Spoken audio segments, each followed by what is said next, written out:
Bottom line, the best way to organize your finances is to be intentional. It's the reason why I named this channel Intentional Finance. The second step is to understand that money is simply a game. If you understand the rules of the game and the strategy of the game, you can play to win. While you're here, please like this video, share this video with others, and subscribe to the channel so that you're notified when new videos come out. Thanks for watching. All right, let's jump into what you need to do intentionally to get your finances in order and start winning when it comes to your finances. You won't be able to implement every single thing at one time. That would be quite overwhelming. Find the next best step for you. Begin by implementing that, and once it's running smoothly, tackle the next one. Repeat that pattern over and over again, and before you know it, you'll have made a huge impact on your finances. Step one in taking control of your finances is to start tracking your spending. If you aren't tracking your spending, then you don't have a good idea of how much money you're actually spending. Without that, you can't create a realistic spending and savings plan. And even if you could, you wouldn't be able to evaluate whether or not you're sticking to your plan unless you're tracking your spending. I recommend using YNAB. I don't get any affiliate commissions. It's just a program that I personally have been using for well over 10 years. It simply does what you need it to do without overcomplicating it with unnecessary features.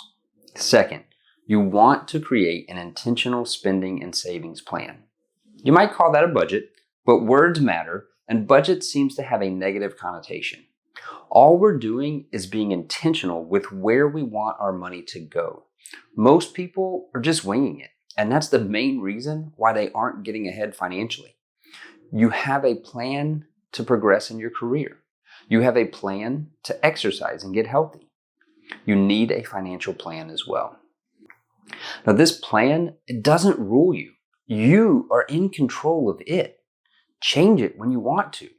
Figure out your priorities. Write them down in this plan. Tell your money where you want it to go. And then let it remind you of those priorities, your priorities, when something comes up and tries to knock you off your plan.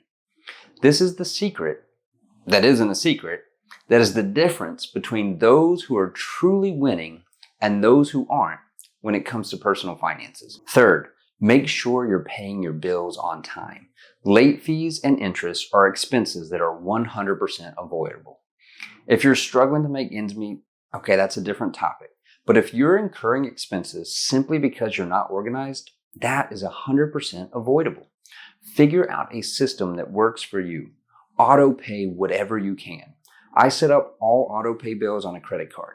If you are struggling with credit card debt, I recommend that you discontinue the use of credit cards immediately. However, if you don't have any credit card debt, you are only spending on things that you have the cash for, and you are disciplined and paying off the credit card on time every single month, then credit card usage is perfectly fine. Once a week, I sit down and I spend 15 to 30 minutes updating our YNAB app, categorizing transactions, paying bills, and paying off credit cards.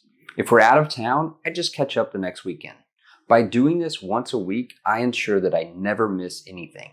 You always have more than a week to pay any bill or credit card balance. Find what works for you and build good behavior into a good habit. Fourth, simplify your financial life.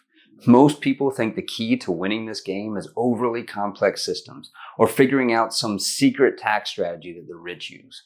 All that does is it wastes time and energy, and it causes you to lose sleep at night.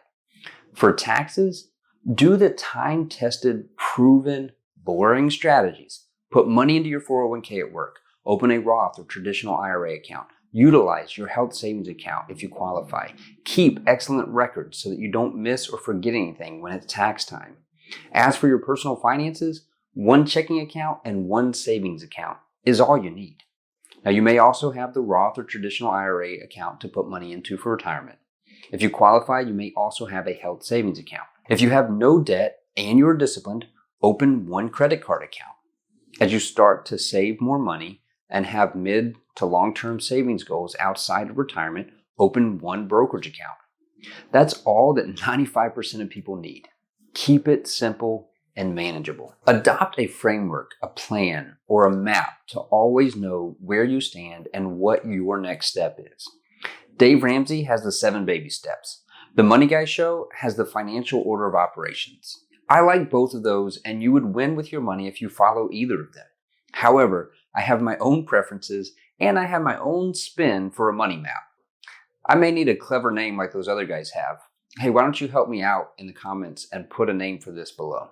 This is an overall plan or map so that you know where you're at all times and what your next step is once you accomplish the one you're currently working on. In my plan, step 1 is a beginner emergency fund. Now, I recommend you pick between either $1,500 or your highest insurance deductible.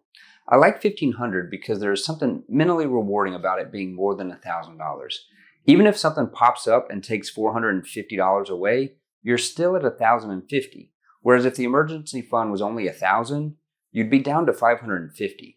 And that feels like a big setback to me when you're just getting started. Or you can pick your highest insurance deductible. Let's say that your auto deductible is $1,000 and your homeowner's wind and hail policy is $2,000. You might choose to set aside $2,000 in case you have a homeowner's claim and you want to be able to pay your full deductible. Odds are you're not going to have to pay more than one deductible at a time. Your car and your house aren't going to get hit at the same time. But if you have the highest deductible set aside, you can of course cover any of the other deductibles as well. Step 2 is to pay off what I call level 1 debt. Level 1 debt is bad debt. It's debt for things that lose value. It's consumer debt. It's probably your credit card debt. Throw everything that you have at paying off this high interest, bad debt.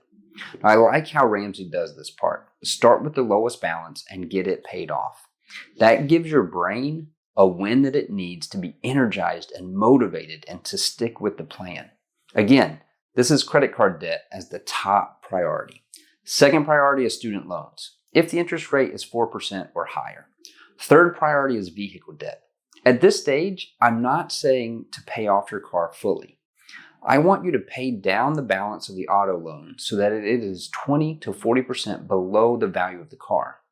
So if your Blue Book value of your car is $20,000, your car loan should be $12,000 to $16,000 max. This way you can sell the car if you need to and put some cash in your pocket. Many people owe more than the vehicle is worth, and if they had to sell the car today, not only would they not get any cash from the sale, they'd actually still owe the bank for the excess loan balance above the value of the car. Step 3 in the plan is to contribute to your work's retirement plan, that is the 401k or 403b or other employer-sponsored plan, as much as your employer will match. A very common match rate for employers is 3% of your salary. So at this stage, begin deferring that 3% of your salary into your work retirement plan. Your employer will match that amount and it doubles your money immediately. And that's a fantastic return. Step 4 is to build up your starter emergency fund into a fully funded emergency fund. This is 3 to 6 months of living expenses. If you're self-employed or in a highly volatile industry or a commissions-based job, you probably want to build it up to 6 to 12 months. This allows you to weather just about any season of financial turmoil. It gives you time to find a new job if your company has cutbacks or you decide that you want to find a better work environment.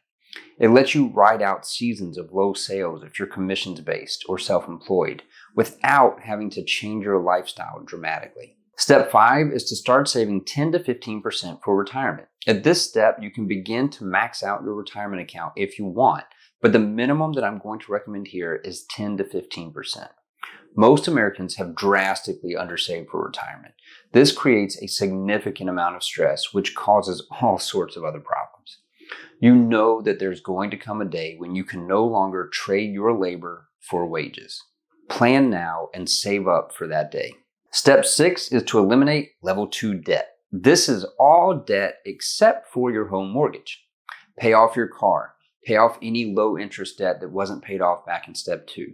You should be completely debt-free other than your home mortgage before going into step 7. Step 7 is to increase your saving and investing. Perhaps you increase your retirement from 15% to the max contribution limit. Maybe you decide to purchase an investment rental property. This is where you start to save for your kids' college education. Maybe you open up a brokerage account and you start investing your savings on a long-term basis outside of your retirement plan. Or you do a combination of all of these things. Now, after step 7, we've got step 8, which is basically the pinnacle, and this is where you're trying to get to.